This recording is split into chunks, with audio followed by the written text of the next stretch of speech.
Hello, everyone, and welcome to the concession stand here on the KB Radio Network. I am your host, Kevin Reed, and this is the review of DC Studios' Peacemaker Season 2, Episode 5, entitled Back to the Suture. Hello, everyone. I hope that this episode finds everybody doing just swell out there in the world.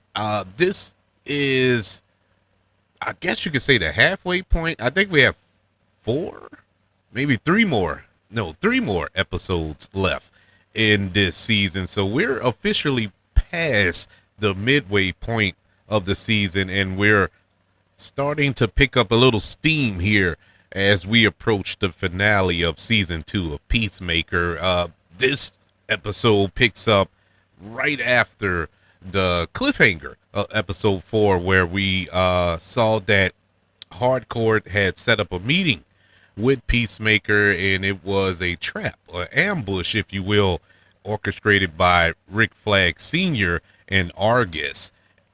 But before that, we got a flashback in the cold open of this episode where we went back to the funeral of Rick Flag Jr. And in case you don't know and been watching this show and been completely lost, not knowing what was going on, this goes back to the Suicide Squad when Peacemaker killed Rick Flag Jr. And I forgot what country they were in, but anyways, he killed him after Rick Flag Jr. discovered that Project Starfish was a cover-up by the government and was going to expose it. Peacemaker, under the orders of Amanda Waller, neutralized, in this case, killed Rick Flag Jr. And season 1 of Peacemaker was pretty much Chris dealing with the guilt of that decision and carrying that around with him. And so we pick up in this episode, episode 5, at the funeral. Hardcourt is there. She's mourning, and Rick Flag Sr. arrives. And this was very interesting because Rick Flag Sr., played by the great Frank Grillo, really didn't show much emotion, but we know that Rick Flag Sr. in this case is not an emotional person in that sense.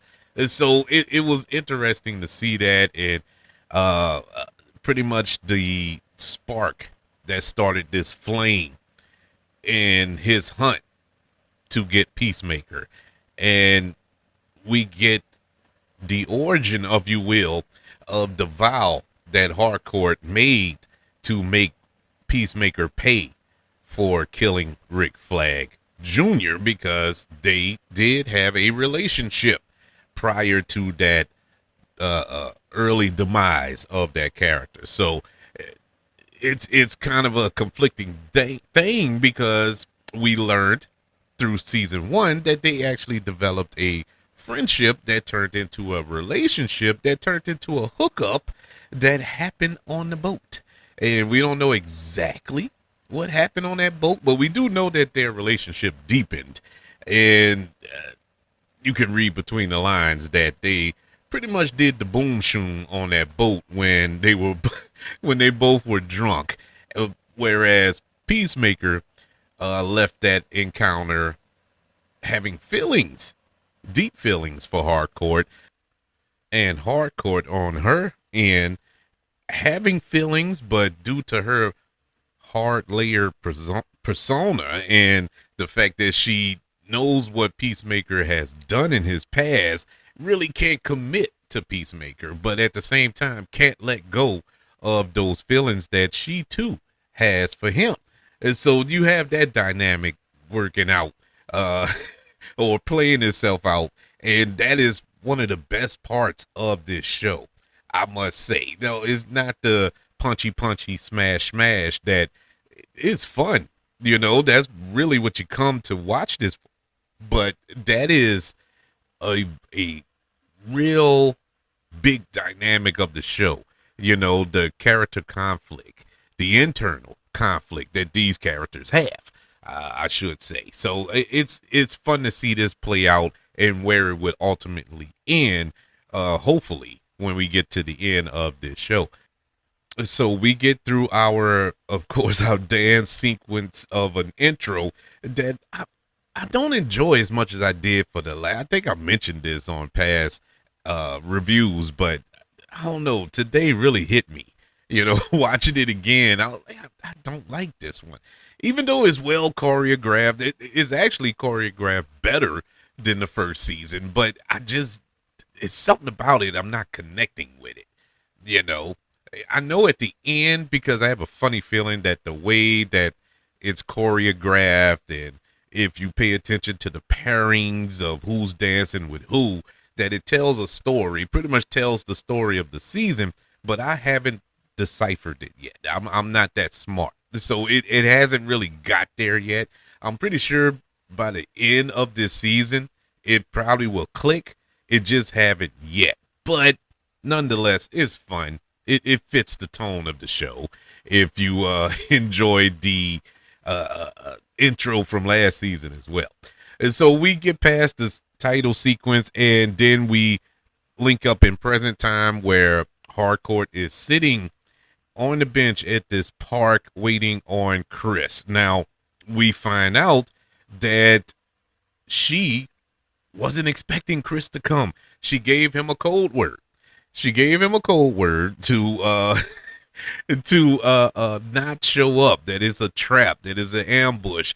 But he came anyway because, like I said, Chris he needs to know. He needs to know that what he felt was real. What happened on that boat was real. It wasn't just a drunken encounter, that it was actual affection for one another. And does Harcourt feel the same way? And so this is the only opportunity he felt that he can get that answer. So he comes to the park with all of these Argus agents staked out. You have Judo Master with the sniper rifle ready to take the shot. It's just a whole bunch of things going on. But I like how it played out. It could have came off as cheesy and stupid, even though it was cheesy. The way, because in reality, he would have been taken out immediately. But it's a TV show, so you roll with it. But I like the way it played out in this sequence, and I like the interaction between John Cena and Jennifer Holland here. It really good scene. He asks Harcourt, was it real? Was it real? And she's angered at this point because he showed up. She told him not to come in their code, but he showed up anyway. And she tells him, like, no, I was drunk. It shouldn't have happened. And this, that, and the third. And it was just, it was just the way it all played out. And he took it literal. He couldn't read between the lines. And this is the part about Peacemaker, or the character of Peacemaker, that infuriates me because he is smart. The character is smart. Chris Smith is a smart character, but he does things intelligently. He plays things out. It comes off as wild and brash, of course, but he has a plan. And he does things his own way, and it seems to work out. So he is a smart guy. But it's like, man, you can't read the room. It's simple stuff like that just kind of like betrays the character in a sense. And it infuriates me because you got to be smarter than that, dude. You can't fly off the handle like he does and just take things literal. And and that's that. But that's besides the point. They have their interaction. Now he's disappointed. He's hurt. The Argus agents come in to apprehend him. He beats up a few, about to shoot another, and the character, oh my God, why is her name escaping me now?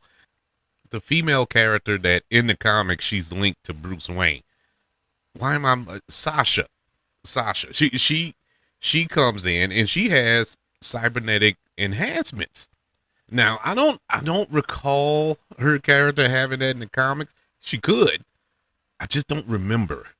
But I thought it was cool. It's cool that she has that. I'm like, okay, that'll work. But she has to drop on Peacemaker. She's about to shoot him. Um, Hardcourt comes in, knocks Peacemaker out. They apprehend him and bring him back to Argus. So, in Peacemaker's mind, Hardcourt betrayed him. Now, this is the part where that rant I went on about Peacemaker's intelligence here. This is where I get upset. He feels that Hardcourt betrayed him, but the whole nucleus of this, if you start at the beginning, she told you not to come. That should let you know right then and there that, okay, she did this to protect you because you was about to die. And now he claims he had a way out. Later on, we find out later on in the episode, he told Daniel Brooks' character that he had a way out. He had it all worked out, and Harcourt came in and knocked him out and blah blah blah. No, no, you was about to die, and he didn't know that she really just saved his life. And I'm like, I don't know. And he took that through the whole episode. We never got a resolution to that yet.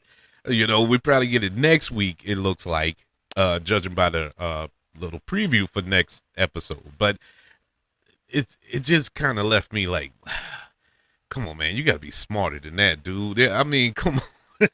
Use your head. Use your brain. And so we're back at Argus.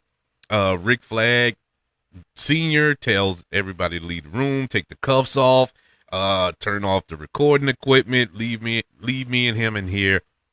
I'm gonna interrogate him. Well, the interrogation turns into a straight up beatdown, and I like the first few moments. I like the whole scene, but the first few moments where there was actual dialogue, when you had John Cena portraying his character of Peacemaker, apologizes some sorts to Rick Flag Sr. by telling him that I understand. I understand you're angry. I understand what you did. I mean, why you feel the way you do because of what I did. And I liked your son, I had respect for your son. And, I'm looking at this and I'm like, if I was Rick Flag Sr., I don't want to hear this.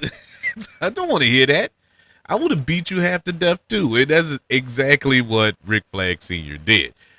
Beat him half to death. Now, it would have been interesting to see what would took place if Peacemaker would have fought back. He allowed Rick Flag Sr. to beat him the way he did, because deep down he feels he deserves this. I killed your son. You're supposed to do this to me. And he didn't fight back. But it was all part of Rick Flag Sr.'s plan. And all the while you have Economos, he had booked Peacemaker into custody, so it went over the wire. That way the police would have to apprehend him and take him to jail. And so Argus let him go because they couldn't release him to the police in the condition that he was, all bloodied and cut up, from the beatdown that Rick Flag Sr. gave him. So it felt stupid at the time, and then Rick Flag Sr. said, well, this was part of my plan. All this is playing out the way I want it to play out. What I loved about all this, normally, whether it's movies or television shows, we get the reveal of a character's plan later on or at the end of the plan. This is the way I wanted it to go. I wanted to go like this. And it went like this, and you did exactly what I wanted, and stuff like that. Here, it was real time reveals by Rick Flag, and he explained it to Sasha. Like, I wanted this to happen. I knew you was going to kill. I knew you had the fatal shot, but I knew Harcourt was going to stop you. And that's what she did. I knew that Economos was going to book him. That's why we released him. All that worked out. Now he has Judo Master uh follow Peacemaker, because at the end of the day, yes, he wants Peacemaker. He wants to kill him for what he did, but he also wants that interdimensional door. And so he has all this laid out. And I sat there, I was like, oh, that's brilliant. That's funny. That's funny how that worked. And it's small, it's subtle, but it played big dividends for this season, at least the continuation of this season. And I don't know why. It just played out so well to me. Anyways, now we get to a part of the episode that I'm glad this is over. And I hate to say this because I love Michael Rucker, but I hate this is over. This was I don't understand why this character was in the show. I don't understand why we had this here, because it was pointless. It went nowhere. It did nothing. It did absolutely nothing. Michael Rooker as this eagle hunter, and we get to this part where he finds the eagle. He finds the eagle-y, hunts him down. Eagle-y fights back. He calls on the other eagles because he is the alpha eagle, and they all attack Michael Rooker's character and kills him. And that was that. And I'm like, what was the point of this character? this was such a monumental waste of time. It made no sense to me. I don't know, man. Maybe in these next 3 episodes coming up, we'll get something to spawn out from that, but I don't see how, because he's dead. This was just pointless. I don't know, but it is what it is. Anyways, yeah, I'm glad that it's over. I'm glad. I didn't like the character last week because of the racial appropriation of it all, and I didn't like it this week because it just served zero purpose. If there's one bugaboo about this entire season so far, the first 5 episodes, which I enjoyed, but that was it. That character was the one character that I sat back and was like, what is this for? Who is this for? Because it's not for me. All right, so Peacemaker, he decides to do the extreme. He opens up another portal, and he decides he's going to go live his life in this other dimension where everything is sunny and rainbows, with his brother is still alive, his father is still alive. He has a actual relationship with Harcourt, and he's celebrated as a hero. It's the perfect life there. And so he decides to go there, and he opens the portal after he left a note for everybody and walked through. Unbeknownst to him, Judo Master was following him, of course, and he tries to call Tim Meadows' character, Flurry, calls Flurry to tell him about the portal and this, that, and the third, but he can't get through because of the portal and I guess the radio waves or whatever the case, and he couldn't get through to him. Flurry couldn't hear him. And so he follows Peacemaker into the dimensional portal.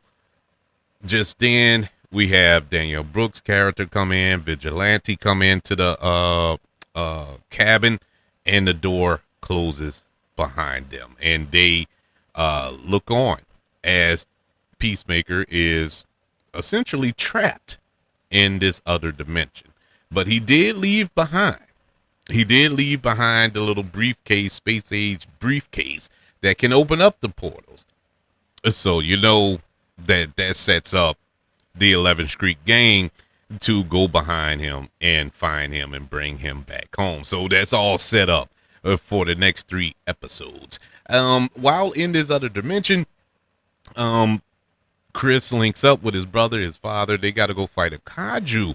And now, if you know about this kaiju, this is the same kaiju that Superman fought in the movie, or the same kind of kaiju. And so you have that there, a little nugget uh, to link these movies together to make everything canon, if you will. And while he's there, after defeating the Kaiju, he goes to Argus.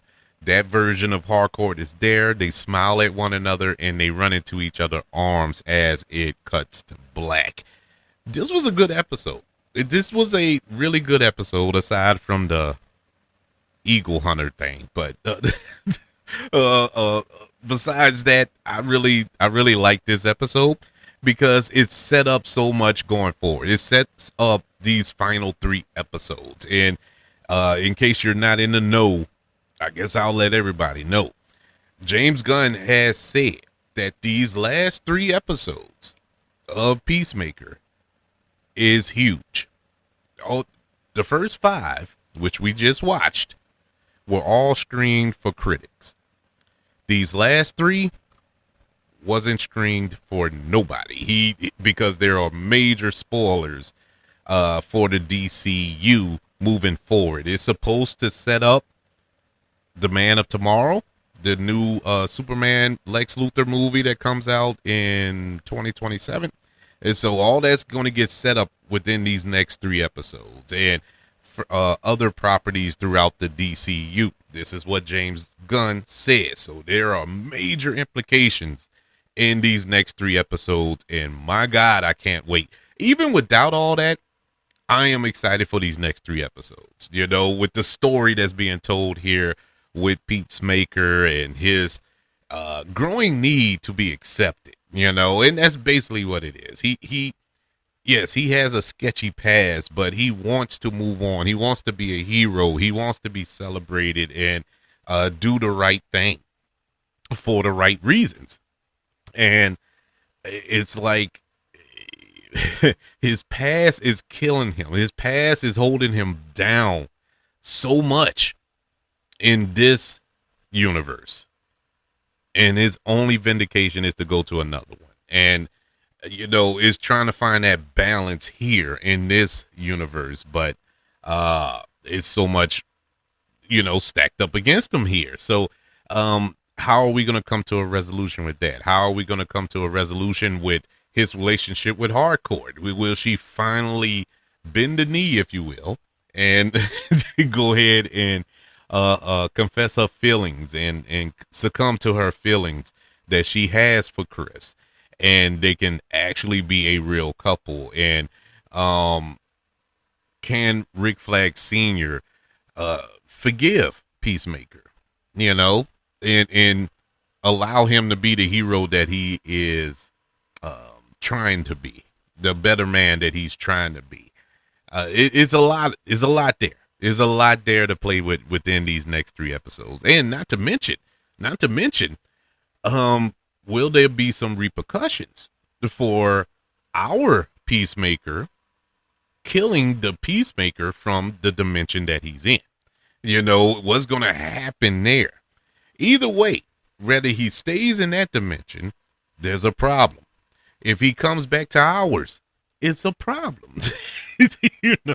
So he is literally between a rock and a hard place, man. I feel bad for old John Cena here in this show. This is some good stuff, man. There's a lot of questions to be answered. Oh, and one of the biggest questions to be answered, I think, and I think we're going to get it answered real soon. There's a growing conspiracy theory, or a rumor, or a well, I'll just stick with that, about that dimension. If you notice, it is the most whitest dimension known to. It is Snow White in that dimension. It just feels funny. Something isn't right.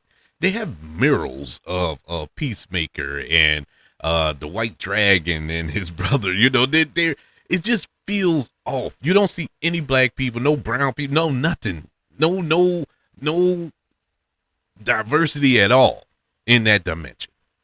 And a lot of theories are that dimension is a white only world of Nazis.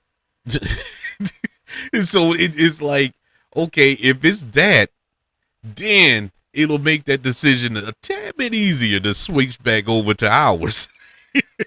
But we're gonna find out next episode real quick because Danielle Brooks' character, when they go to find Chris and bring him back, she's going to, and so that's gonna put a monkey wrench in in that dimension. It's gonna be very interesting to see how this plays out. So like I said, there's a lot of questions going in to these final 3 episodes that I can't wait to see get answered. But I'm enjoying this. If you can't tell, this is a fun show, really good. I believe the next episode is directed by James Gunn as well as written. He wrote all the episodes, but he directed episode 6. So this should be really fun. Actually, I think he directed 6 and 8. So he directed 2 of the last 3. So we're in for a show. But I would like to know, what did you think of episode 5 of Peacemaker? Did you enjoy it? Are you invested in this show? Are you excited for the next 3 episodes that's supposed to set up this larger DCU moving forward? Let me know by email. Email the show, kbradiopodcast@gmail.com. You can also search for this show on all social media platforms. Just search for the KB Radio Network. Also, don't forget about the 5 stars, the reviews, and sharing this show if you're listening on Apple Podcasts, Spotify, iHeartRadio, wherever you are currently listening to the concession stand here on the KB Radio Network. Everybody, thank you for joining me for this review of Peacemaker Season 2, Episode 5, Back to the Suture. Want you all to know that I love you, continue to love everyone, and until we speak again, you all be blessed.